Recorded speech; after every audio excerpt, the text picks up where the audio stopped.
The Dell G5 gaming laptop has been refreshed into a thinner and more modern looking machine. But just how well does it perform in games with Nvidia's latest RTX graphics? In this video, I've benchmarked 20 different games at all setting levels to show you how well it runs, and compared it against some other laptops to see how it stacks up.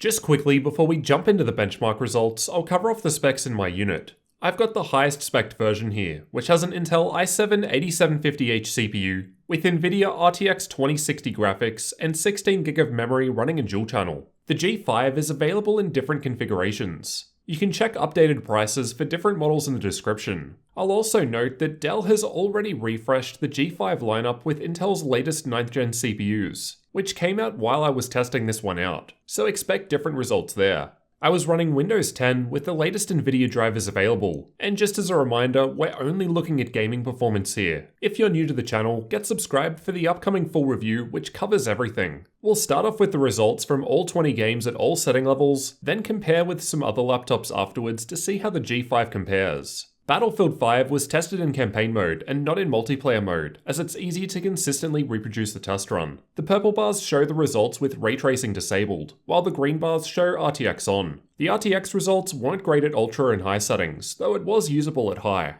For a game like this, I'd want higher frame rate though, and RTX off at high settings both looks and runs better than RTX on at low settings. Battlefield 1 was also tested in campaign mode and was performing quite well, with ultra settings still able to reach above 100fps, while around medium settings would be a good match for the optional 144Hz display. Apex Legends was tested with either all settings at maximum or all settings at the lowest possible values, as it doesn't have predefined setting presets. It played alright even with everything maxed out, averaging about 80fps, and averaging about 40% higher with everything on minimum. Far Cry New Dawn was tested with the built-in benchmark. In this test, above 60fps averages were possible at ultra, and just over 100 achievable at low settings. Far Cry 5 was also tested with the built-in benchmark, and the results were ahead of the newer Far Cry New Dawn just shown, and we'll see how this one compares to other laptops later.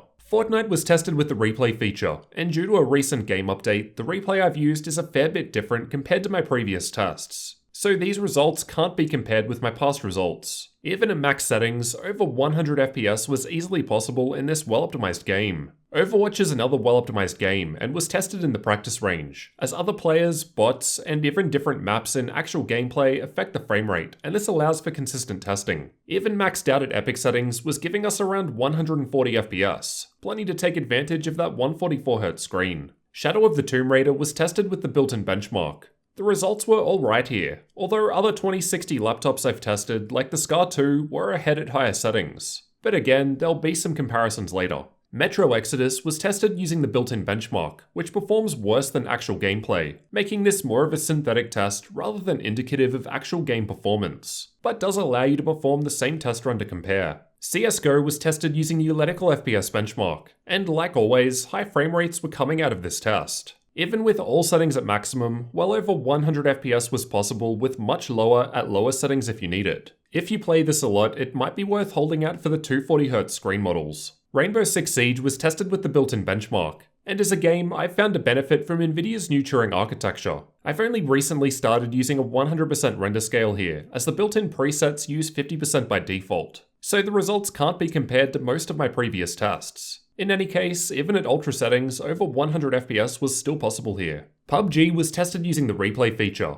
and over 100fps was possible even with the settings maxed out at ultra, with closer to 140 possible at very low settings. At the lower settings in particular, this game seems to benefit from better CPU performance, which we do seem to get with this laptop. However, as a result, it does run hotter than I'd like, but more on that in the upcoming thermal testing video. Assassin's Creed Odyssey was tested with the built-in benchmark. Still enough to play the game fine, though the Asus Scar 2 with the same specs was 6fps higher at ultra high, and 14fps higher at high settings, a pretty big difference. The drop here is most likely thermal throttling on the CPU, which would top out at 99 degrees depending on the game. Dota 2 was tested playing in the middle lane with an average amount of action going on, and it was running very smoothly without any problems at all. The average FPS is around 20 higher when compared to the Scar 2 here. Again, as this game seems to favour higher CPU clock speeds, which we are getting, it just runs hot to achieve them. Watch Dogs 2 was a resource-intensive game, although I still found it to play perfectly fine even with ultra settings. I can play it without any problems.